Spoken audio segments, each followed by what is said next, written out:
तो नमस्ते everybody and thank you for joining me. बहुत बहुत बहुत बहुत स्वागत सबका। कठोपनिषद स्टार्ट कर रहे हैं। वैसे ये मुझे कहना पड़ेगा, आज की जो कठोपनिषद है वो उपनिषदों में सबसे ज्यादा पॉपुलर और चर्चित उपनिषद है। इस उपनिषद को लोग फॉलो करते हैं, मगर क्योंकि वो बहुत डीप है उसको उतना चर्चित और प्रचलित नहीं होता, वो समझते नहीं है लोग। लेकिन कठोपनिषद सबसे पॉपुलर है। यहाँ पर क्या कहते हैं, वेस्टर्न वर्ल्ड में भी, गोरों के बीच में भी, बाकी सब जगहों में भी, यूरोप में भी इस पर चर्चा बहुत ज्यादा होती है। तो हम कठोपनिषद पे आज शुरू कर रहे हैं, तो ज्वाइन कर जाइए। और फिर again once again feel free to ask anything, जो भी आपके दिल में हो, प्रश्न हो, पूछिएगा जरूर। कठोपनिषद की जो है वो एक कहानी के रूप में लिखा गया है। इसकी मैसेज एक स्टोरी की तरह बताई गई है, इसलिए कभी कभी इसको उपनिषद उपन्यास भी कहते हैं, कि जैसे उपन्यास होते हैं वैसा। ये तैत्तिरीय ब्राह्मण जो ग्रंथ है, तैत्तिरीय ब्राह्मण, उसकी एक कथा जो कि 311 थर्ड चैप्टर के 11वें अध्याय के दूसरे मंत्र में आती है। तो उसी कथा को बखान करने के लिए ये उपनिषद क्रिएट किया गया है। जिस भी रूप में ये उपनिषद पहले से चल रहा है, कोई 30-32-40 हजार साल पहले से, उसके बाद व्यास ऋषि के यहाँ पर एक उनका शिष्य था जिसका नाम था, उसने इसको दोबारा ये कलेक्ट करके प्रिंटेड फॉर्म में, रिटन फॉर्म में बनाया। उसका नाम कठोपनिषद पड़ गया। उन्होंने इस पर रिसर्च की और इसको उन्होंने पढ़ाया भी है। इसी तरह से इसका नाम कठोपनिषद पड़ गया। उपनिषद का जो मुख्य केंद्र बिंदु है, ज्ञान बिंदु है, वो प्राणी का शरीर, जीवात्मा और परमात्मा, परस्पर संबंध, इसका वर्णन है। रिलेशनशिप बिटवीन जीवात्मा, परमात्मा एंड प्रकृति, इस चीज के ऊपर, और प्राणी का शरीर और परमात्मा और जीवात्मा, इसके ऊपर पूरी की पूरी जो स्टोरी है इसी तरह से बनी हुई है। अब जैसे कि हर उपनिषद की एक कथा होती है, कि जब उसको हम शुरू करते हैं तो एक छोटी सी प्रार्थना उसके साथ करते हैं। इसमें भी देख लेते हैं कि कौन सी प्रार्थना इस उपनिषद के शुरू में आती है, उससे शुरू करते हैं अपनी बात को।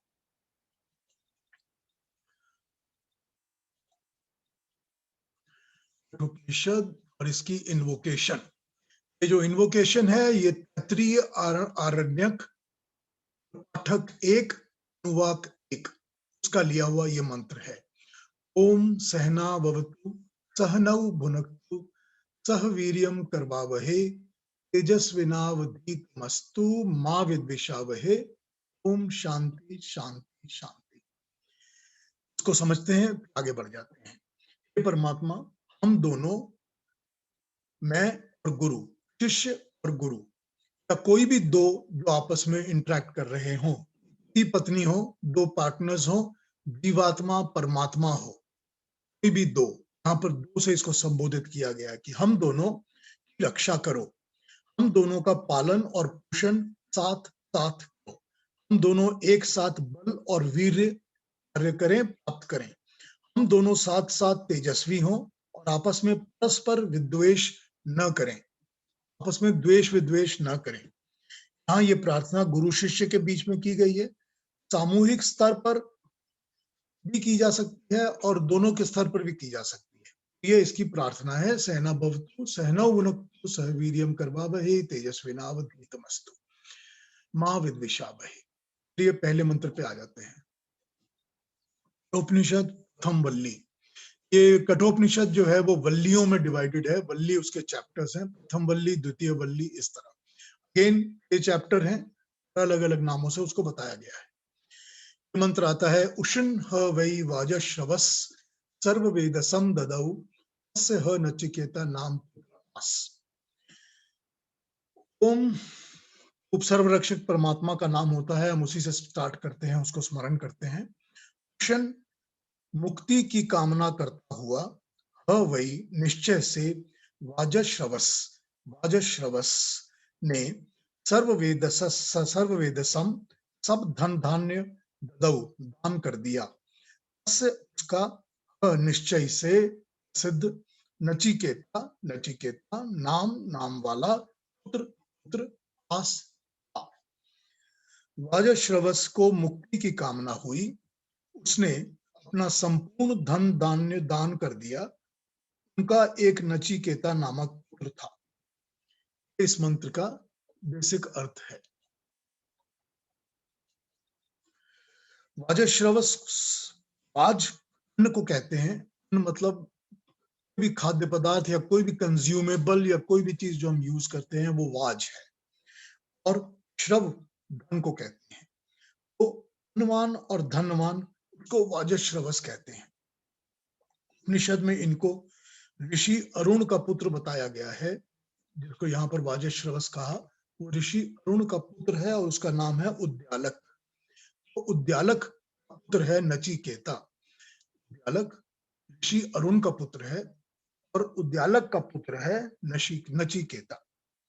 तो यहाँ पर नचिकेता जो है, शब्द का भी अर्थ समझ लेते हैं कि नचिकेता का अर्थ होता है जो स्वभाव से पाप पुण्य और सुख दुख प्रपंच से अलग रहता हो, इनमें नहीं पड़ता हो, जो पाखंड से, बनावट से, सत्य से, गलत बात से दूर रहता हो, जो सत्य का जिज्ञासु हो, उसको नचिकेता कहते हैं। ये वर्ड का वो मतलब है। यहाँ पर वो वर्ड सिंबॉलिक भी यूज हो सकता है, कैरेक्टर के लिए भी यूज हो सकता है। दोनों बातें हैं, क्योंकि स्टोरी में उस तरह बताया गया है। दूसरे मंत्र पर आ जाते हैं। ह कुमारम संत दक्षिणासु नियमानासु श्रद्धा अविवेश सो मन्यत। ह उसको, कुमारम कुमार होने पर भी, संतम होते हुए भी, दक्षिणासु दान दिए पदार्थों के, नियमानासु भाग करते समय, दिए जाते समय, श्रद्धा सत्य विचार अविवेश या प्रकट हुआ। सह उसने, अमन्यता सोचने लगा, सोचा, मन्य मन्य मन्यु मन्य किया। वो कुमार अवस्था में ही था, परंतु जिस समय दान के लिए ले जाने वाले पदार्थों को उसने देखा, उसके हृदय में श्रद्धा ने प्रवेश किया और वो सोचने लगा। ऋषियों और ब्राह्मणों को दान दी जाने वाली जो वस्तुएं हैं उसके बारे में उसके मन में विचार आया। यहाँ पर बैकग्राउंड ये है कि दियालक जो हैं, जो नचिकेता के पिता हैं, वो अपना सर्वस्व दान करके एक कामना के लिए एक यज्ञ कर रहे हैं, जिसमें वो सब कुछ दान कर रहे हैं। कि मैं उसको, उन्होंने नाम दिया है विश्वजीत यज्ञ। विश्वजीत यज्ञ, मुझे विश्व जीतना है, या विश्व में जो है मुझे वो सारी गुण शक्तियां ज्ञान प्राप्त करना है, उसके लिए मैं यज्ञ कर रहा हूँ। और वो यज्ञ में दान दे रहे हैं। तो उन दान देने वाली पदार्थों को देखकर जो उनका पुत्र है नचिकेता, उसके मन में ये विचार आता है। आगे मंत्र देखते हैं अगला।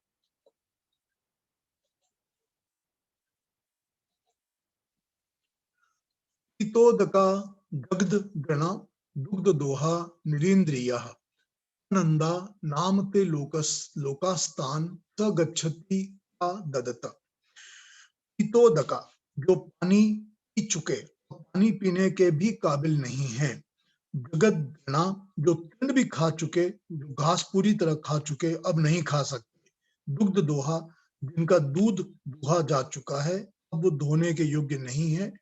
निरिंद्रिया शिथिल, बूढ़ी इंद्रियां वाली, जो अब कोई भी इंद्रियों से काम नहीं कर सकती। अनंदा, जिसके अंदर आनंद नहीं है।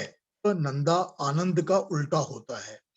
नाम वाले, नाम वाले, वे लोका, लोकों को, आन लोकों को, सह वह गच्छति जाता है, प्राप्त होता है, ऐसे पदार्थों को, गायों को, ददत दान करने वाला। वो गायें जो अपने शरीर के योग्य, अपने भाग्य का पानी पी चुकी हैं, अपने भाग्य की घास भी खा चुकी हैं, और जिनके अब दूध देने की काबिलियत नहीं रही, और जो जिनके पास इंद्रियां शिथिल हो चुकी हैं, फिजिकल कोई काम नहीं कर सकती, बच्चे भी जन्म नहीं दे सकती, ने दान देने वाला आनंद रहित लोकों में ही जा सकता है। ये दान नहीं, दान है। इस दान को देने से पुण्य तो होगा ही नहीं, जिसको ये दान मिलेगा उसे भी कुछ लाभ नहीं होगा, बल्कि मुश्किल और बढ़ जाएगी। तो आनंद का उल्टा होता है अनंद, ये इस मंत्र में बताया है। अगला मंत्र देख।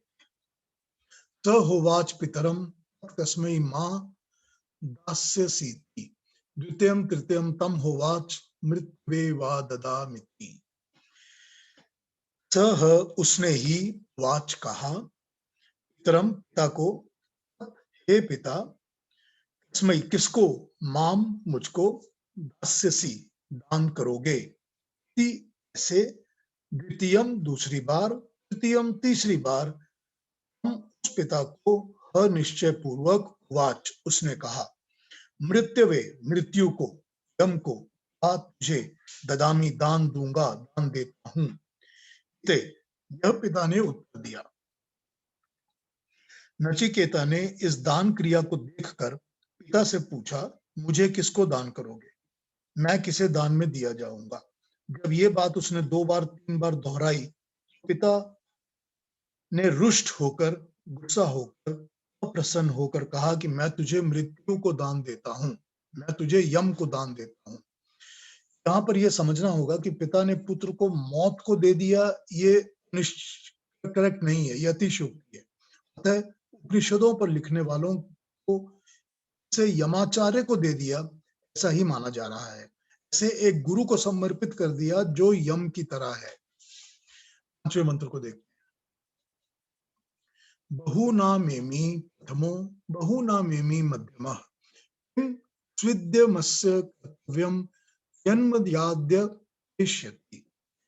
बहुनाम बहुतों में, बहुत सारे साथियों में, एमी प्रथमा मैं प्रथम हूं, अग्रणी हूं, बहुनाम बहुतों में, एमी मैं मध्य में हूं, बीच की श्रेणी में हूं, नस्विद का यमस्य यम का मृत्यु का कर्तव्यम करने योग्य कार्य है, यद जिस कार्य को जो माया मुझसे अद्य आज पेश्याति वाएगा। पिता का वचन सुनकर पिता ने कहा मैं तुझे यम को देता हूं, तो उसको ये विचार आया कि पिता का वचन सुनकर नचिकेता सोचने लगा, मैं तो अभी कईयों में से आगे भी हूं, मतलब छात्रों में से, और अभी तो मैं मरने योग्य नहीं हूं, और कईयों में से मैं मध्य भी हूं, कुछ पीछे हूं, मगर मरने योग्य नहीं हूं।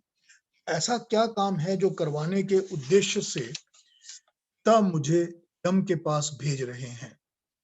कई छात्रों में से मैं उत्तम हूं और कईयों में से मैं मध्य में हूं, मगर ऐसा क्या है जो जानने के लिए मेरे पिता मुझे यमाचार्य के पास भेज रहे हैं। नंबर 6 को देखते हैं। अनुपश्य यथा पूर्वे प्रतिपश्य यथा परे सस्यमिव मर्त्य प्रकृते सस्यमिवा जायते पुनः। अनुपश्य विचार करके देखा, यथा जैसे, पूर्वे पहले हुए या उत्पन्न हुए, प्रतिपश्य देखे, था वैसे ही, अपरे दूसरे बाद में उत्पन्न, सस्यम इव धान अन्न, शस्य सामला कहते हैं ना, शस्य, वही शस्य है यहाँ पर। सस्य मतलब धान, अन्न की तरह, मर्त्य मरणशील प्राणी, पक जाता है, नष्ट हो जाता है, सस्यम इस अन्न की तरह ही जायते पुनः दोबारा उत्पन्न हो जाता है। ये नचिकेता सोच रहा है नचिकेता कि हर काल में, भूतकाल में भी भविष्य में भी ये समझ में आता है कि धान और अन्न जिस तरह पक जाते हैं, नष्ट हो जाते हैं, मनुष्य भी उसी तरह पक नष्ट हो जाता है, मर जाता है और फिर दोबारा उत्पन्न हो जाता है। अगला मंत्र भी देख लेते हैं, फिर चर्चा करेंगे। वैश्वानर भविष्यति ब्राह्मणो गृहान स्यैताम शांति कुर्वन्ति हर व्यवस्व उदकम। विश्वानरा अग्नि के समान तेजस्वी, दीप्यमान, भविष्यति प्रवेश करता हुआ, अतिथि अतिथि, ब्राह्मण ब्राह्मण, गुहान घर में, उसकी, इताम ऐसे अतिथि को शांति शांत करने के लिए, कुर्वन्ति करते हैं, हर आकर प्रसन्न करने के लिए, व्यवस्वत व्यवस्वान के पुत्र, सूर्य के पुत्र, यम उदकम जल और पानी। ब्राह्मण अतिथि बनकर ऐसे पहुंचते हैं जैसे कि वैश्वानर अग्नि पहुंच जाती है। उस अग्नि को शांत और प्रसन्न करने के लिए व्यवस्वत जल लेकर आ। यहाँ पर यह कहा गया है कि नचिकेता जो है वो यम के घर ब्राह्मण अतिथि बनकर पहुंच गया, और ब्राह्मण अतिथि बनकर पहुंचा हुआ उसका सत्कार वैसा ही होना चाहिए जैसे कि किसी ब्राह्मण और अतिथि का सत्कार होता है। तो बात ये बनी, नचिकेता को उद्यालक ने, उसके पिता ने कह दिया कि मैं तुझे यम को या मृत्यु को दान देता हूं। सोचने लगा नचिकेता, और सोचते सोचते अलग अलग बातों पर वो यम के द्वार पर पहुंच गया। जैसे कि एक ब्राह्मण अतिथि किसी के द्वार पर पहुंचता है, वैसे ही वो वहां पहुंच गया। वैश्वानर अग्नि की तरह, जैसे अग्नि जो होती है सारे विश्व के अंदर वो दिखती नहीं है, मगर वो बहुत शीघ्र ही पहुंच जाती है, बहुत जल्दी पहुंच जाती है। उसको शांत करने के लिए जल इत्यादि की आवश्यकता होती है, तो वो भी उसी तरह वहां पहुंच गया। अगला मंत्र भी देख लेते हैं, फिर इस पर चर्चा करूंगा। आशा प्रतीक्षे संगतम सुनृता चेष्टा पूर्ते पुत्र पशुंश्च सर्वान् एतद् वृङ्क्ते पुरुषस्याल्पमेधसो यस्यांशनन् वसति ब्राह्मणो गृहे। आशा प्रतीक्षा, आशा जिस वस्तु का ज्ञान हो और उसकी कामना की जाए, प्रतीक्षा उस वस्तु की कामना जिसके बारे में हमें पता नहीं है, ज्ञान नहीं है। संगत संगत का फल, मेल मिलाप के फल से, सुनृताम मधुर वाणी भाषा को, और इष्टा आपूर्ति, इष्ट जानकर किए हुए आदि कर्म। इष्ट वो कर्म होते हैं जो हम जान के करते हैं, और आपूर्त वो कर्म होते हैं जो हम धर्मार्थ करते हैं, धर्मों के लिए करते हैं, वो होते हैं आपूर्त। पुत्र पशून, पुत्र और पशु को, और सर्वान सभी को, इतद यह वृंकते खो देता है, वंचित कर देता है, पुरुषस्य मनुष्य से, अल्प मेधस बुद्धि वाले, जिसको शनन भोजन के बिना भूखा वसती रहता है, ब्राह्मण ब्राह्मण अतिथि गृह घर में। जिस कम बुद्धि वाले के घर में ब्राह्मण अतिथि बिना खाए रहता है, उसकी आशाएं, प्रतीक्षाएं, उसका इष्ट कर्म और उसके धर्म के लिए, जन कल्याण के लिए किया गया कर्म, उसकी संपत्ति, उसकी मीठी सत्यवाणी, उसके पुत्र पशु गाय सब नष्ट हो जाते हैं। ये अब तक के मंत्रों को कुछ समझते हैं। 8वें श्लोक तक हम समझकर फिर आगे बढ़ते हैं। उपनिषद ने अपनी बात को समझाने के लिए भी उपनिषद को 6 भागों में डिवाइड किया है। इनको इन्होंने वल्ली कहा है। फिर वही 3-3 की 2-2 भाग किए हुए, 3 वल्लियां में 2 भाग, 3 वल्ली में 2 भाग। प्रथम भाग की 3 वल्ली वाला और द्वितीय भाग की 3 वल्ली वाला, इस तरह ये कॉन्सेप्ट है। कॉन्सेप्ट वही सेमेस्टर्स वाला है, जैसे मुंडक में बताया था, उसमें ही डिवाइड करके ये पढ़ाया जा रहा है। उपनिषद की एक कहानी के साथ अपनी बात को आरंभ किया है। ऋषि अरुण के पुत्र उद्यालक और उसके पुत्र नचिकेता के साथ, और फिर कहानी में ज्ञान देने वाला नचिकेता का गुरु यानी यम। तो उद्यालक ने एक यज्ञ किया जिसका नाम उसने विश्वजीत यज्ञ रखा। इसी यज्ञ के करने उसने अपना सब कुछ दान करने की घोषणा कर दी। मैं अपना सब कुछ दान दूंगा।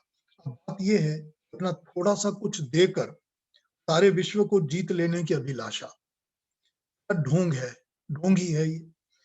और उस पर भी जो वस्तु अब किसी काम की नहीं रही, दान उसी का किया जा रहा है। शास्त्रों में, हमारे शास्त्रों में 2 बड़े दान माने गए हैं, एक गोदान, दूसरा कन्यादान। अब उद्यालक की कोई कन्या है कि नहीं वो इस कहानी में नहीं बताया, मगर वो गोदान तो कर रहा है, मगर वो गायें वो वाली दान कर रहा है जिनकी उम्र से वो बूढ़ी हो गई हैं, जो अब किसी काम की नहीं रही, ना वो दूध दे सकती हैं, ना वो पानी पीने योग्य है। यही संसार का प्रपंच है, यही हमारी चालाकी है जिसको हम करते रहते हैं, समझते हैं कि ऐसे दान देने से हम सारे विश्व को जीत लेंगे, दानी होने के नाम का यश भी पा जाएंगे। ये एक सिंबॉलिक समझा रहा है आपको उद्यालक के नाम से, जो उपनिषद का लिखने वाला रचयिता है। इस किस्म के दानों को कर हम ये समझते हैं कि हम दानवीर बन जाएंगे और हमको यश भी मिलेगा, हमको कुछ नहीं मिलेगा, उल्टा उसका बुरा फल ही मिलेगा। त्याग के बिना संसार से छुटकारा नहीं मिल सकता। बिना त्याग के संसार से छुटकारा नहीं मिल सकता। वासनाएं और सांसारिक आकर्षण जकड़े रहते हैं और आध्यात्मिक उन्नति नहीं करने देते। मानो सारा जीवन एक सपने की तरह हमारे सामने से व्यतीत हो जाता है, लेकिन ज्ञान और मुक्ति का मार्ग नहीं मिलता। यही इस उद्यालक युवा पुत्र नचिकेता ने देखा और उसके मन में पिता के इसी कार्य के प्रति विद्रोह जागा। उसने सोचा, ऐसी गायें जो अब किसी के काम की नहीं है, उनका दान देकर विश्व को जीतने की इच्छा या आनंद पाने की इच्छा और कामना मिथ्या है, गलत है। जिसमें कोई भी सुख तो मिल ही नहीं सकता। निकम्मी वस्तुओं का दान ना दें, मूल्यवान प्रिय वस्तु का दान करें। तो उसने अपने पिता को पूछा, मुझको किसको दान करोगे, क्योंकि तुम सारी अपनी निकम्मी और बेकार की चीजों को तो दान कर ही रहे हो। शायद मैं ही बचाऊं जो मूल्यवान हूं, कुछ जिसमें बचा है, जो अभी भी बूढ़ा नहीं हुआ, कर सकता हूं, मेरी इंद्रियां अभी भी ठीक है, मुझको किसको दान करोगे। सच्चे दान की भावना हो तो मुझे भी दान करो। तब ये बात का अभिप्राय तो समझ ही रहा था कि नचिकेता क्या कहना चाहता है। जब उसने ये बात 3 बार कही अपने पिता को, तो पिता झल्ला गया। ये झल्लाहट, जो उसके अंदर गुस्सा आया, ये झल्लाहट इसी बात का प्रतीक थी कि उसको सच का सामना करना पड़ रहा है। उसको पता है कि नचिकेता सच बोल रहा है और इसीलिए वो झल्ला गया है। हम सब सच को टालने के लिए जिस ड्रामा में लगे रहते हैं, उसी का पालन करते रहते हैं। जब कोई दूसरा हमको आईना दिखाता है, हम भी झल्ला जाते हैं, गुस्से में आ जाते हैं। सच का काम सामना करने के लिए हमारे अंदर हिम्मत भी नहीं होती। हमें भी अपने ड्रामे से ही विश्व को जीतना है। तभी संसार में ऐसे ड्रामे में ही लगे रहते हैं। हम उसमें सबसे उत्तीर्ण कैपेबल ड्रामाबाज बन जाते हैं और झूठ पर अभिमान सहित टिके रहते हैं। क्या उद्यालक नहीं जानता था, झूठे प्रपंच द्वारा, खंड के द्वारा विश्व को जीतना या स्वर्ग की कामना कर रहा है वो। यदि उसने अपनी अंतरात्मा को पूरी तरह से दबा दिया होता, मार दिया होता, तो वो कोई कन्विंस करने के लिए एक्सप्लेनेशन, कोई आर्ग्यूमेंट्स, बड़ी बड़ी इंटेलेक्चुअल बातें करता। मगर वो झुल्ला गया। वो इसलिए झल्ला गया क्योंकि उसकी अपनी आत्मा अभी तक पूरी तरह से मरी नहीं थी। वो सच को जानती थी। अपने इस आडंबर, अपने इस ड्रामा पूरी तरह से वो डूबा हुआ है, इसलिए वो झुंझला गया और उसने अपने पुत्र नचिकेता को गुस्से में कह दिया कि जा, मैं तुझे यम को, मृत्यु को दान में देता हूं। नचिकेता भी ये सोचकर शायद उसकी उम्र, उसकी स्थिति आ गई है कि उसको यम के पास जाकर ज्ञान प्राप्त करना चाहिए। जो शास्त्र हैं हमारे, उसमें आचार्य को या गुरु को मृत्यु के नाम से कहा जाता है, क्योंकि वो गुरु या आचार्य जो होता है, वो पुराने संस्कारों को मार कर, उनको जड़ से उखाड़ कर, उनमें नए मानव का निर्माण कर सकता है। इसी भावना से जब बालक गुरुकुल से ग्रेजुएट होकर निकलता है, तो उसको द्विज कहा जाता है। द्विज का मतलब है सेकंड टाइम बॉर्न, दोबारा जन्म लिया हुआ, उसको द्विज कहते हैं। एक जन्म उसके माता पिता के कुल में होता है, उनके यहाँ दूसरा जन्म गुरुकुल के कुल में होता है, वो द्विज बन जाता है। जैसे जब हम विवाह संस्कार के मंत्र पढ़ते हैं, जब भी विवाह वगैरह कराते हैं, शादी, जब हम विवाह संस्कार के मंत्र पढ़ते हैं, तो उसमें भी हम यही कहते हैं कि अब ये पुरुष द्विज है, अब ये गुरुकुल की जिम्मेवारी संभालने के लिए, सॉरी, गृहस्थ की जिम्मेवारी संभालने के लिए तैयार है। जब द्विज हो चुका, दोबारा जन्म हो चुका और अब ये बड़ा हो गया, तो ये गृहस्थ की जिम्मेवारी संभाल सकता है। मंत्रों में भी कहा जाता है। नचिकेता ने सोचा कि मनुष्य अन्न की तरह पक जाता है और बीज बनकर दोबारा उत्पन्न हो जाता है। यही गुरु यम का कार्य है, शिष्य की दोबारा जन्म कराना। तो वो दोबारा मेरे को जन्म कराएंगे, ज्ञान पूर्ण मैं द्विज बन जाऊंगा। इसी भावना से नचिकेता जो है, अपने आचार्य के द्वार जा पहुंचा। जैसा वैश्वानर अग्नि पहुंच जाती है कहीं भी पूरी एनर्जी के साथ, वो भी अतिथि रूप में यम के द्वार जाकर बैठ गया। अतिथि का सत्कार करना, अतिथि का सम्मान सत्कार करना, ये गुरु का धर्म है। किसी भी गृहस्थ का ये धर्म है, किसी भी गुरु का भी ये धर्म है, करना ही पड़ता है। वरना अपने शुभ कार्य और शुभ कर्म का फल नहीं मिलता। अगले श्लोक तक आने तक कहानी ने यही बताया है कि यम अपने घर पर नहीं था, तो 3 दिन और 3 रात नचिकेता भूखा और प्यासा उसके द्वार पर ही बैठा रहा। यही अतिथि सत्कार की कमी बताई गई है 8वें श्लोक में। कहानी में सीधे तरीके से ये कहा जा सकता था कि एक शिष्य एक गुरु के पास पहुंच गया और उसने अपने तरीके से कुछ सीखना शुरू किया, मगर जैसा है इस कहानी को अपने तरीके से बताया गया था, हम उसी को समझते हैं। जब यम लौटा और उसने देखा कि एक ब्राह्मण अतिथि बिना खाए और बिना पिए, बिना किसी सत्कार के घर के बाहर बैठा है, तो मेरे शुभ कर्म, मेरे शुभ धर्म कर्म और मेरी अच्छी वाणी और अच्छे पुत्र और अच्छे कार्य सब अशुभ हो जाएंगे। तो उनको ये चिंता जागी। अब 9वें मंत्र में देखते हैं कि गुरु क्या बोल रहे हैं या सोच रहे हैं।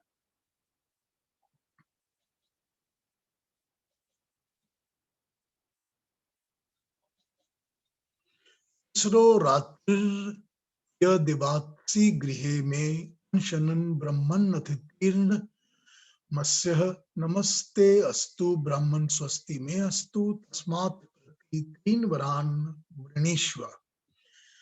तीन रात्रि तद जो वात्सी तू रहा गृह घर में मेरे शनन भोजन ना किए हुए भूखे ब्राह्मण ब्राह्मण ब्राह्मण अतिथि अतिथि नमस्य नमस्कार के योग्य सत्कार के योग्य नमः नमस्कार प्रमाण नाम हे तुझे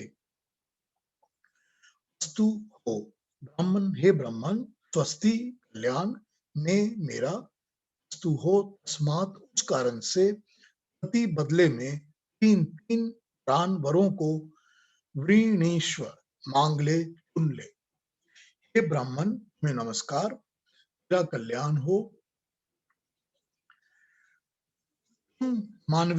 माननीय अतिथि हो, सम्मानपूर्ण अतिथि होकर भी मेरे घर पे 3 दिन और 3 रात बिना खाए पिए बैठे रहे, इसके प्रतिकार में कि मैं अतिथि अनादर के पाप का भागीदार ना हो जाऊं, मैं तुम्हें 3 वर देता हूं, जो चाहे मांग लो। जब ये यम आचार्य लौटे, देखा कि एक ब्राह्मण बालक बिना खाए पिए उनकी प्रतीक्षा में 3 दिन और 3 रात बैठा है, तो कहीं अतिथि के अनादर का पाप नहीं लग जाए। उन्होंने नचिकेता को मान सम्मान दिया और फिर उससे 3 वर दिए कि तुम मुझसे 3 वर मांग ले।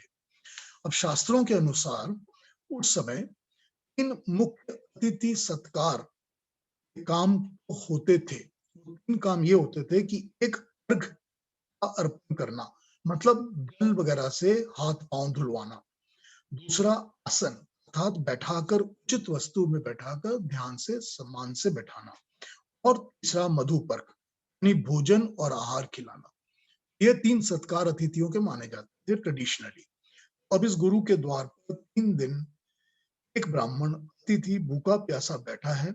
यम इस चिंता से कि कहीं ये पाप मुझे ना लग जाए, उसका सत्कार तो किया ही, उसको 3 वर भी दिए, ले तो मुझसे 3 वर मांग ले। अब यहाँ से शुरू होते हैं नचिकेता के वर। वो पहला वर जो मांगेगा, फिर दूसरा, फिर तीसरा।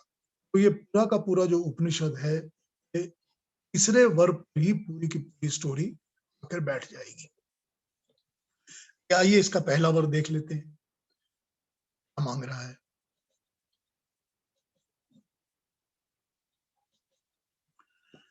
शांत संकल्प सुमना यथा स्याद्वितमन्युर्गौतमो मां अभिमृत्यु अष्टश्रेष्ठम मां भी वेद वदेत यतत्प्रायणा प्रथम वरम वृणे।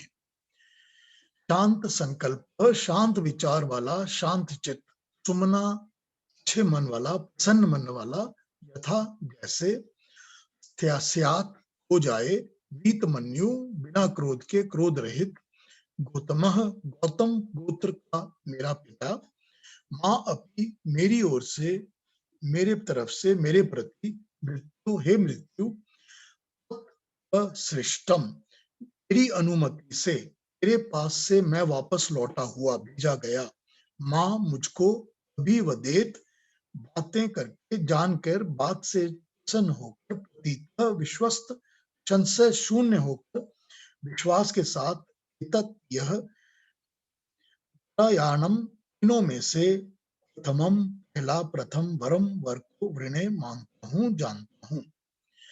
हे मृत्यु, मेरे पिता गौतम गोत्र वाले, शांत संकल्प हो, प्रसन्न मन हो, क्रोध रहित हो। जब मैं यहाँ से लौटूं तो मुझे अच्छी तरह पहचान कर प्रसन्नता से मुझसे बातें करे। ये पहला वर नचिकेता ने पुत्र होने का अपना धर्म निभाया है कि मैं अपने पिता को पहले प्रसन्न देखूं, जो वो रुष्ट हुए हैं, गुस्सा हुए हैं, वो गुस्सा ना रहे। जो शब्द होता है, शब्द का अर्थ होता है नरक। शब्द का होता है उसको तारने वाला, उसको तरा के पार कराने वाला। पुत्र का अर्थ होता है जो नरक से बचाता है, तरण करना है, कष्टों को, दुखों को दूर करता है, इनसे छुटकारा दिलाता है। नचिकेता ने पहले तो अपने पुत्र होने का धर्म पूरा किया, अपने पिता के कल्याण के लिए ही पहला वर मांगा। पहला मंत्र देख,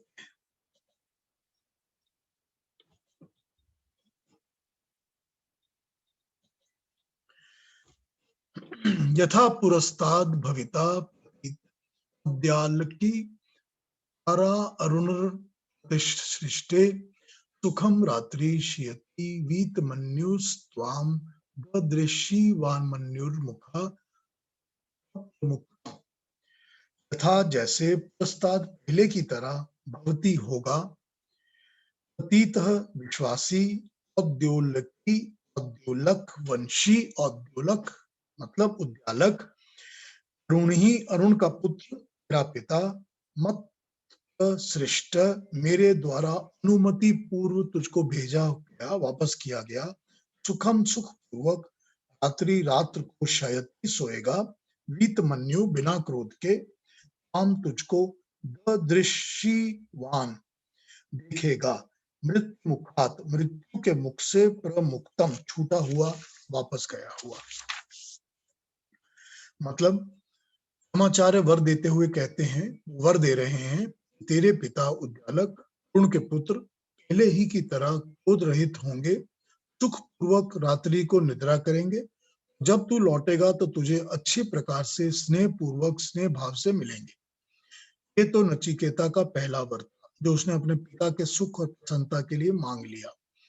पिता अगर प्रसन्न और शांत होंगे तो पुत्र को आशीर्वाद मिलेगा, उसका शिक्षा पाने का प्रयास सफल होगा। ये पहला वर। आइए दूसरे वर के ओर चलते हैं।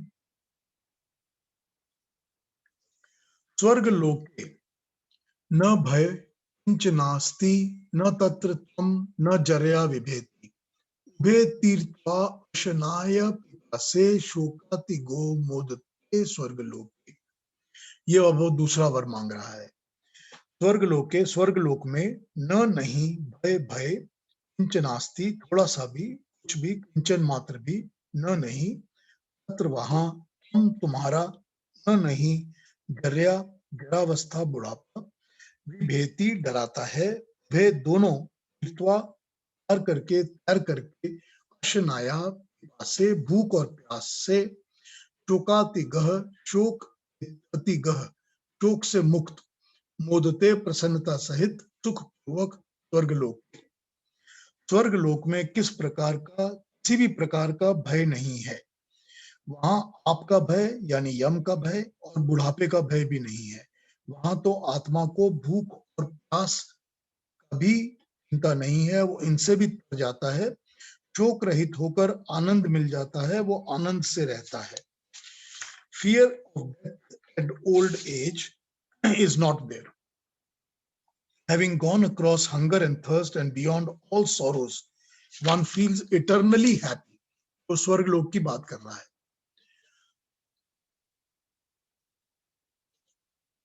स तुमग्नि स्वर्ग मध्येशी मृत्यो प्रभु ही तम श्रद्ध धानाय मह्यम स्वर्ग लोका अमृतत्वम भजन्ति एतद द्वितीयेन वृणे वरेण। ये मैं द्वितीय वर मांग रहा हूं। अब स्वर्ग प्राप्त करने के साधन अग्नि को जानते हैं, अतः मुझ श्रद्धालु को उस साधन का वर्णन कीजिए। जिसके द्वारा स्वर्ग को प्राप्त हुए मनुष्य अमर हो जाते हैं, कि मैं दूसरा वर मांगता हूं। यज्ञ और दान आदि का उद्देश्य स्वर्ग प्राप्ति समझा जाता है। यही माना जाता है कि जो लोग यज्ञ करते हैं, दान करते हैं, वो स्वर्ग की प्राप्ति के लिए करते हैं। नचिकेता ने अपने पिता को तो देखा ही था कि वो ऐसा कर रहा है। वह कौन सा ऐसा साधन है जिसको करने से, उस उपाय को करने से स्वर्ग और अमरता प्राप्त होती है।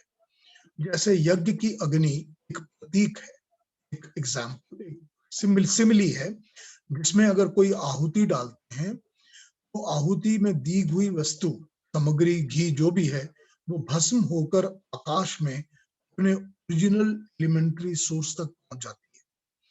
तो क्या ये यज्ञ अग्नि उस यज्ञकर्ता को भी स्वर्ग और अमरता दिला देती है? वही उपदेश मांगा नचिकेता ने दूसरे वर के रूप में। ये उसका दूसरा वर है। यहाँ पर एक शब्द आया है, श्रद्धानाय। श्रद्धानाय, केवल श्रद्धा रखने वाला जो होता है उसको तो श्रद्धावान कहते हैं।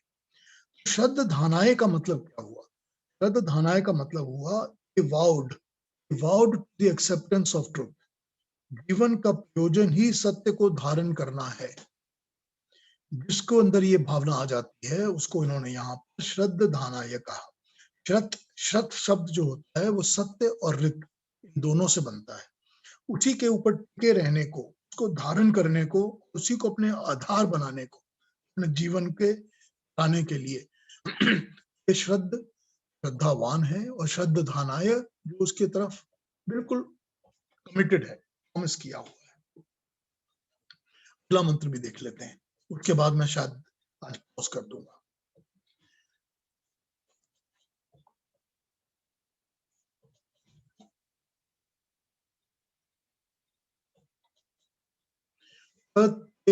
ब्रवीमी डू में निबोध स्वर्ग मग्नि अचिकेत प्रजानन अनंत लोका मित्रो प्रतिष्ठा विधि त्वमेत निहितम गुहायाम।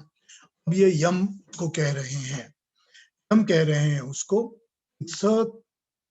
वह तू अग्नि को, अग्नि को स्वर्गयम स्वर्ग देने वाली, स्वर्ग का साधन ध्येशी जानते हो। मृत्यु हे मृत्यु, प्रभु ही वचन कर उपदेश दे, वर्णन कर ज्ञान दे। तू श्रद्धा धानाय, श्रद्धा रखने वाले, मह्यम मुझको, स्वर्ग लोक स्वर्ग प्राप्त पुरुष, अमृत तत्वम अमृत तत्व को, भजनते सेवन करते हैं, पाते हैं, यह दूसरा वरेन वर मांगता हूँ। ये दूसरा वर, सॉरी अभी वो दूसरा वर नचिकेता ही बोल रहा है। आप स्वर्ग प्राप्त करने के साधन को, अग्नि को जानते हैं, इसीलिए मुझ श्रद्धालु को उस साधन का वर्णन कीजिए जिसके द्वारा स्वर्ग को प्राप्त हुए मनुष्य अमर हो जाते हैं। मैं दूसरा वर मांग रहा हूं। यज्ञ और दान के उद्देश्य से स्वर्ग प्राप्ति समझा जाता है। नचिकेता ने तो ये प्रेत वाला चल रहा है। प्रेत, तुझे, सॉरी मैंने गलत मंत्र का अन्वय कर दिया है, ते बर्वीरिम को करते हैं। ये तुझे प्रब्रवीमी उपदेश करता हूँ, उस उपदेश को मैं मेरे निबोध अच्छी तरह से जान समझ। स्वर्गयम स्वर्ग देने वाली, अग्नि अग्निम साधन, नचिकेता हे नचिकेता, जाननम जानता हुआ, अनंत लोक के अनंत लोकों को, अनंत योनियों को प्राप्त करने वाला, और प्रतिष्ठाम आधारभूत, उन लोकों में प्रतिष्ठित, विधि ज्ञान, तम तू तुम इसको, निहितम रखी हुई, छिपी हुई, स्थित, गुहायम गुहा में, हृदय की गुफा में, हृदय के पूर्व में, स्वर्ग प्राप्ति की अग्नि अर्थात साधन जो करना होता है वो मैं जानता हूँ और तुझे बताता हूँ, मुझसे इसको समझ। ये अग्नि एक गुहा में रखी हुई है, अनंत लोकों को प्राप्त कराने वाली, वहां गुहा में प्रतिष्ठित है।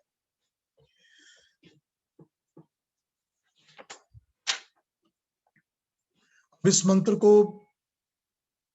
और इस पर बात करके, चर्चा करके समझें क्या?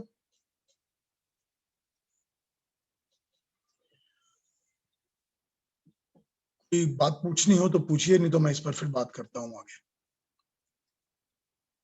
इसको मैं समझाता हूँ, बिकॉज इसको समझाने में 5-7 मिनट 10 मिनट लग जाएंगे। ठीक है, चलिए।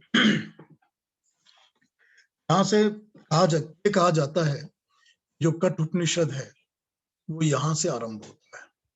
उसमें जो ज्ञान देने की बात है यहाँ से आरंभ होती है, क्योंकि अभी तक तो कहानी चल रही थी।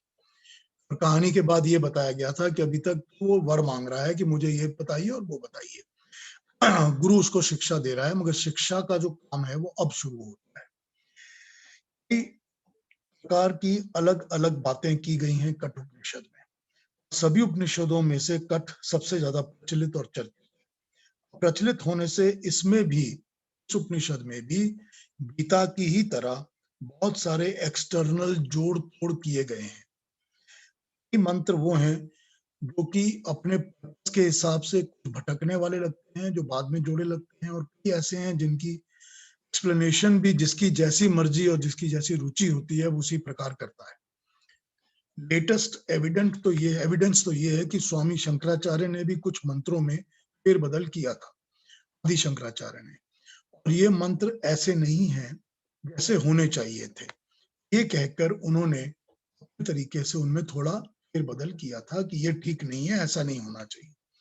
फिर भी क्योंकि ये उपनिषद वैदिक ज्ञान की परंपरा को एक समझा माना जाता रहा है कि वैसी परंपरा का उपनिषद है, अन्य अनेक की तरह गीता में भी इसमें बहुत कुछ, गीता ने भी इस उपनिषद से बहुत कुछ बोरो किया है। हम अपने लेवल पर इसकी क्रॉस रेफरेंसेस से इसको वैदिक वैल्यूज पर निर्धारित करके ही समझने का काम करेंगे। हमने इसके मुख्य संदेश को, शिक्षा को इसी तरह समझना है ताकि हम इसमें भटके नहीं। इस मंत्र में यमाचार्य हैं वो नचिकेता को समझा रहे हैं कि वो अग्नि, वो साधन, वो इग्नाइटेड फायर जो मनुष्य को स्वर्ग प्राप्ति करवाती है, वो उसे गुहा में छिपा हुआ ही समझे। यहाँ गुहा हृदय आकाश को कहा गया है, जहां पर पानी की आत्मा निवास करती है, साथ ही परमात्मा का अंश भी उसी में रहता है। इसे अंगुष्ठ मात्र कहा गया है, एक अंगूठे की साइज का। हमारे शास्त्रों में हृदय दोनों के लिए यूज होता है, हृदय हार्ट के लिए भी और मस्तिष्क के लिए भी। और जो नस नाड़ी हृदय और मस्तिष्क को कनेक्ट करते हैं उसको ही मुख्य रूप से गुहा का पैसेज, एंट्री एग्जिट का स्थान कहा गया है। हम गुहा की रेफरेंस पढ़ेंगे, हमको मस्तिष्क के उस भाग को समझना पड़ेगा जिसमें आत्मा का निवास स्थान है, जहां से जीवात्मा सारे शरीर का नियंत्रण करता है। मन और बुद्धि भी वहीं रहते हैं, वहीं से उसको लेना देना, ही मतलब लेना, दे मतलब देना, का काम चलता रहता है। परमात्मा तो सर्वव्यापक है ही, वो भी उसी गुहा में साथ साथ रहते हैं। ये अग्नि जो स्वर्ग अनंत लोकों को प्राप्त करवाएगी वो इस गुहा में ही प्रतिष्ठित है। मंत्र में कहा है अनंत लोकाप्ति मतो प्रतिष्ठा, यानी अनंत लोकों की प्राप्ति, ब्रह्मलोक, स्वर्ग लोक, जीव लोक, नरक लोक, ये लोक, वैसे लोक, जितने भी ऐसे अनंत जितने भी हम सोच सकते हैं, अंतहीन, इस प्रकार के सारे लोकों को पाने का आधार, उनकी प्रतिष्ठा उस गुहा में ही उपस्थित है। और प्राप्ति कराने वाली ये बुद्धि, और उसका आधार है ज्ञान। जो ज्ञान है वो आधार है, जो बुद्धि है वो उस ज्ञान के आधार पे चलती है, अब वो इस गुहा में काम करती हुई ये प्राप्त करवाती है। कौन से लोक, जो भी लोक तुम्हें चाहिए वो सारे लोकों को ये प्राप्त करवाती है। जैसा ज्ञान जीवात्मा आधार बनाएगा, उसकी बुद्धि उसी पर चलेगी और कर्म भी वो उसी पर करवाएगी, वही उन लोगों को पाने का कारण और साधन बनेगा। ब्रह्म सूत्र में, जो ब्रह्म सूत्र है, जो वेदांत दर्शन है, उसमें ये कहा है, इस तरह समझाया है, जीवात्मा के मस्तिष्क में मन, बुद्धि और आत्मा तीनों का स्थान है। आत्मा के ज्ञान से प्रेरित होकर मन और बुद्धि काम में लग जाते हैं, कारण बन जाते हैं उस लोक को पाने का, जिसका ज्ञान आत्मा ने गाइडेंस के रूप में, मार्गदर्शन के रूप में दिया है। एक सेकंड के लिए इसको समझ लेते हैं। जो ब्रह्म सूत्र है, जिसको वेदांत दर्शन कहते हैं, वो इस बात को ऐसे समझा रहे हैं कि जीवात्मा जो है उसके अंदर जो ज्ञान है, ज्ञान आत्मा से प्रेरित या आत्मा उस ज्ञान से प्रेरित होकर उसको अडॉप्ट एब्जॉर्ब करके अपने पास रखती है। और वही ज्ञान वो मन और बुद्धि को देती है। मन और बुद्धि उसको पाकर उसकी गाइडेंस के साथ, उसके मार्गदर्शन के साथ अपने कर्म को, अपने कार्य को करते हैं। जिस कार्य को वो करते हैं, जो वो प्राप्त करने के एम से करते हैं, उनको वो सफलता मिलती है, वो लोग उनको मिलते हैं। यदि परमात्मा के साथ जो वहीं पर बैठा है, जिसकी शक्ति और सामर्थ्य के साथ मन बुद्धि सब काम कर रहे हैं, अगर उसका ज्ञान आत्मा ने पा लिया, उसी पर मन और बुद्धि काम करेंगे। वो जिस लोक में ले जाएंगे वो स्वर्ग लोक ही होगा। यही एक साधन है, यही अग्नि है, यही फायर है, एनर्जी है जो कि संभव करवाएगी। सभी अन्य बाकी के जितने भी दूसरे प्राणी होते हैं, उनके शरीरों में भी वही मस्तिष्क है, वही गुहा भी है, मगर वह ऑलरेडी उस निर्धारित लोक में बैठे हुए हैं जहां उनका मन और बुद्धि का कार्य क्षेत्र सीमित है। सीमित होने से एक सीमित ज्ञान तक ही रुका हुआ है। ज्ञान अध्ययन करने की स्वतंत्रता नहीं होती। इसी के कारण स्वर्ग की प्राप्ति की कोई संभावना वहां नहीं होती। वो लोक में ही जी रहे हैं, मगर मनुष्य के अंदर ये संभावना होती है। यही समझाया गया है वेदांत दर्शन में। जो अग्नि है वो है, शरीर का भी, मन का भी। ये अग्नि या डायरेक्ट होता है, मतलब इसकी एक डायरेक्शन मिलती है। जब तब कोई अग्नि को, तो वो फोर्सफुल होकर किसी एक तरफ बढ़ता है। ज्ञान के द्वारा डायरेक्टेड होता है, शिक्षा के द्वारा डायरेक्टेड होता है। इस मन के तप के साथ बुद्धि अपने स्वाध्याय के साथ जुड़ जाती है, मिल जाती है। और जब उसमें ईश्वर प्रणिधान, यानी ईश्वर प्रणिधान, परमात्मा का स्वरूप, परमात्मा का ज्ञान, परमात्मा का नाम जुड़ जाता है,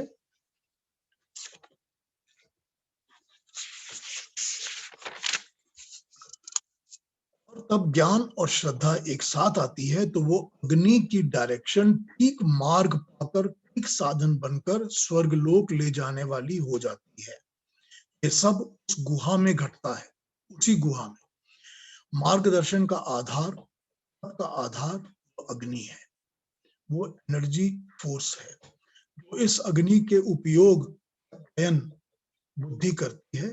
बुद्धि को प्रेरणा आत्मा और परमात्मा का ज्ञान देता है। परमात्मा की शक्ति और क्षमता उसको मिली हुई है, प्राण रूप उसको अग्नि मिली हुई है। सभी कुछ उस गुहा में हो रहा है। यहीं से वो अनंत लोकों का मार्ग खुलता है।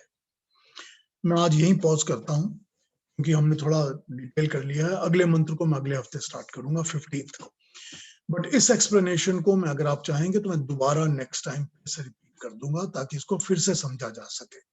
मगर अभी 5-7 मिनट है, 6 मिनट हमारे पास, तो कुछ पूछना हो तो अब आप मुझसे पूछ लीजिए। कोई प्रश्न हो या मन में कुछ भी आए तो पूछ लीजिए।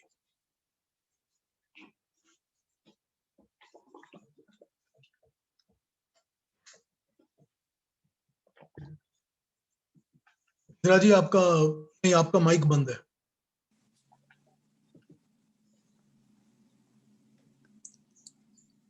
अब सुनाई दिया? हाँ, बताइए। आपने जो बोला कि जो पशु लोग हैं उनका जो सीमित होता है बुद्धि और ज्ञान, तो उसी के हिसाब से चलते रहते हैं। बिल्कुल। और उसके पहले आपने मानव के लिए जो बोला वो जरा कंफ्यूज हो गई मैं। मानव के लिए ये बताया, जो मानव को कर्म करने का ज्ञान मिलता है, सभी को ज्ञान मिलता है। पशुओं को ज्ञान सीमित मिलता है, इसलिए वो उसमें लिमिटेड रहते हैं। ज्ञान चुनने की स्वतंत्रता नहीं होती। ये नहीं सेलेक्ट कर सकते कि मुझको इंजीनियर बनना है, कि डॉक्टर बनना है, कि प्रोफेसर बनना है, कि शास्त्र पढ़ने हैं, कि दूसरी थ्योरीज पढ़नी है या गलत चीजें पढ़नी है। वो इस चीज को निर्धारित नहीं कर सकते। ये स्वतंत्रता मनुष्य को मिलती है। मनुष्य के अंदर जो ये स्वतंत्रता होती है, इसका जो चयन है, सिलेक्शन है, वो सिलेक्शन होता है उसकी आत्मा के बेंट की तरफ। वो आत्मा ज्ञान प्राप्त करके मन और बुद्धि को किस तरह चलाती है और कौन सा ज्ञान प्राप्त करती है। वो जो ज्ञान प्राप्त करती है आत्मा, मन और बुद्धि उसी तरह चलती है। अगर मेरी आत्मा की आवाज आती है कि मुझे एक अच्छा सिंगर बनना है, मेरे मन और बुद्धि उसी तरफ काम करना शुरू करेंगे। इसी तरह से वो जिस तरफ काम करेंगे मुझे उसी लोक में ले जाएंगे। अगर वो गलत काम करेंगे तो मैं नरक लोक में जाऊंगा, शुभ वृत्ति वाले काम करेंगे तो मैं अगले जन्म में पशु लोक में चला जाऊंगा। अगर वो शुभ काम करेंगे तो मुझको सफलता वाले लोक मिलेंगे, स्वर्ग के लोक मिलेंगे। तो जब वो मन और बुद्धि का ज्ञान जो है, जो आत्मा से मिल रहा है, अगर वो ज्ञान परमात्मा के श्रद्धा और विश्वास वाला ज्ञान है, उस ज्ञान में परमात्मा का ज्ञान पाने की लालसा, इच्छा है, मन और बुद्धि भी उसी प्रकार कर्म करेंगे ताकि वो मुझको स्वर्ग लोक की तरफ ले जा सके। ठीक है जी। ये सारा डिसीजन जो है उस छोटी सी गुहा के अंदर ही होता है। जो हमारे मस्तिष्क के अंदर एक छोटी सी गुफा, केव है, उस केव के अंदर ही, जिसके अंदर आत्मा बैठी है, मन और बुद्धि बैठे हैं, जिसके अंदर परमात्मा भी विद्यमान है, उसी में ये सारा काम और डिसीजन हो रहा है। और उस काम को करने की जो अग्नि है, वो प्राण दे रहे हैं हमको, जिससे कि हमारा सारा काम चल रहा है। ये प्राणों को अग्नि कहा गया है कि प्राण अग्नि के रूप में उसको एनर्जाइज कर रहे हैं, उस मस्तिष्क को जिसके अंदर ये काम चल रहा है। Thank you Piyush ji. मेरे को यही थोड़ा सा समझना था, ये जो गुहा बन के अंदर है उसको कैसे हम प्रज्वलित कर सकते हैं। हाँ, तो ये जो मन के अंदर या जिसको मस्तिष्क के अंदर गुहा कहा गया है, इसके ऊपर वैसे बहुत डिटेल में योग दर्शन में इसके ऊपर चर्चा है। वो बेसिकली यही है कि इसको प्रज्वलित करने के लिए जरूरी होता है कि आत्मा जो है वो सही ज्ञान के साथ जुड़े। अगर सही ज्ञान के साथ नहीं जुड़ेगी तो अज्ञान जो है वो घेर लेगा, तो अग्नि फिर भी जलेगी, मगर वो अग्नि अच्छी अग्नि है या बुरी अग्नि है, अच्छा धुआं दे रही है या गंदा धुआं दे रही है, चीजों की तरफ ले जा रही है, नहीं ले जा रही है, यही बात होती है। यही वो उसको गुहा की तरह कहा गया है कि जो माइंड, मस्तिष्क के अंदर जो थोड़ा सा स्थान है, स्थान जिसमें ये सब कुछ विद्यमान है, जहां पर डिसीजिव पावर्स चलते रहते हैं। डिसीजिव पावर आपको कौन सा डिसीजन लेने के लिए फोर्स कर रहे हैं? करेक्ट। इसमें पूर्व जन्म का भी कुछ महत्व होगा ना? हाँ, पर आत्मा का ज्ञान तो कैरी ऑन होता रहता है ना, उसकी जो अटैचमेंट्स होती हैं वो कैरी ऑन होती रहती है ना। अगर हमारे अंदर कभी भी कोई गलत काम करने की सडनली प्रेरणा जागती है, जो हम कभी भी नहीं करते हैं, तो वो इसीलिए जागती है क्योंकि हमने पूर्व जन्मों में वो काम किए हुए हैं, वो जुड़े हुए हैं संस्कार हमारे साथ। अच्छा। तो उन संस्कारों को दबाने का और उनको नष्ट करने का तरीका एक ही होता है, सच्चे ज्ञान को फॉलो करो और उसके ऊपर तप करते रहो, मेहनत करते रहो। मुझे इस ज्ञान के ऊपर ही चलना है और बुरे को पनपने नहीं देना। अपने जो इंस्टिंक्ट अंदर से जागते हैं उनको दबाना है, उनको छोड़ देना है। That is very difficult. इंसान जाने अनजाने में गलत काम तो करता ही है। हाँ, बिल्कुल ठीक बात, वेरी डिफिकल्ट। इसलिए तो उसको तप कहा गया ना। तप, बिल्कुल। और उस तप के ऊपर तप के साथ ये जरूरी है कि सच्चे ज्ञान का स्वाध्याय होना चाहिए, ईश्वर प्रणिधान होना चाहिए। मुझे या तो ईश्वर पर विश्वास, उसकी श्रद्धा और उसके स्वरूप की पहचान, ईश्वर कौन है, परमात्मा कौन है। दूसरी ये बात कि मुझे इनके ऊपर कॉन्स्टेंटली अध्ययन अपने अंदर भी करना है और बाहर भी करना है। स्वाध्याय का मतलब ही होता है कि अच्छी चीजों को पढ़ना, समझना, देखना, और दूसरा अपने अपने ही अंतर मन का, अपने आप का अध्ययन करना। मैं कहाँ जा रहा हूँ, मैं क्या कर रहा हूँ, मेरी प्रवृत्तियां कैसी हैं, मेरे विचार कैसे चल रहे हैं, मेरे कर्म कैसे हैं। ये स्वाध्याय अपना इंटरनल स्वाध्याय, और एक्सटर्नल वो वाला स्वाध्याय जो ज्ञान देता है परमात्मा का। जी, ये नचिकेता की स्टोरी तो हमने कॉलेज टाइम में पढ़ी हुई है पीयूष जी। अच्छा है, गुड। ये हमारे सिलेबस में थी। हाँ, तो रिकलेक्ट हो रहा है आपके लिए, अच्छी बात है। आपको ख्याल आ जाएगा, दोबारा याद आ जाएगी क्या पढ़ा था, कैसे था। या बिल्कुल। स्टोरी तो पढ़ी थी, पर यह है कि वो जो ज्ञान है वो अब आप वो हम ज्ञान समझा अब रहे हैं। मिला है। अच्छा, आपने पढ़ी है ना?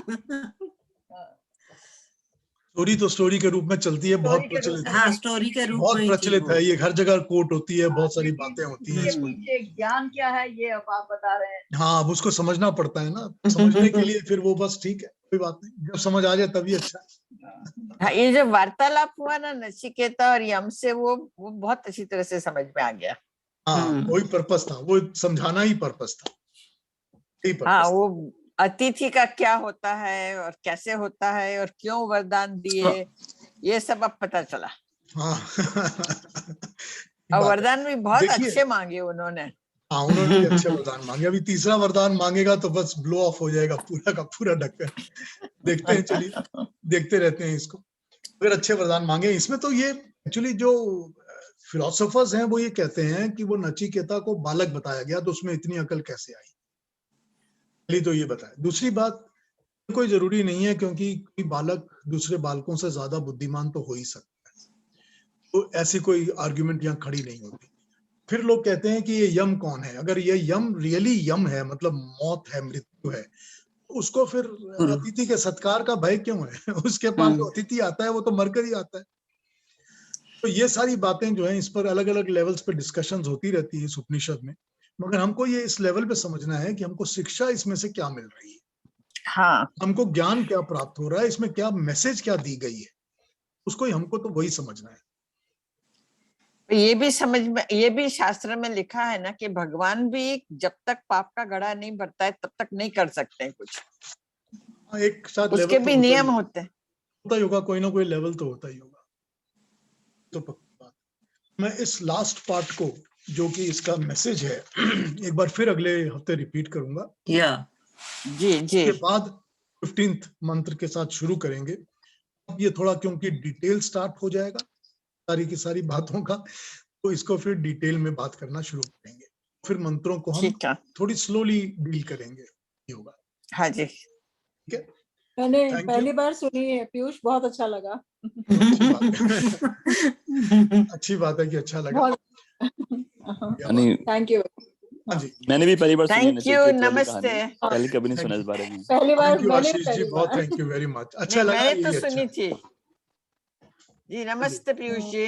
चलिए, थैंक यू नमस्ते एवरीबॉडी। चलिए, ओके, नमस्ते एवरीबॉडी। अगले हफ्ते नमस्ते। ज्वाइन करिए, अगले सैटरडे, बिल्कुल ठीक है। नमस्ते और एवरीबॉडी। जो गीता सुनना चाहें वो थर्सडे ज्वाइन कर ले, जी, Thursday same time same link, किसी को भेजना हो तो फॉरवर्ड कर दीजिए, ठीक है। वैसे मैं एक नोटिफिकेशन बना दूंगा। Okay, thank you.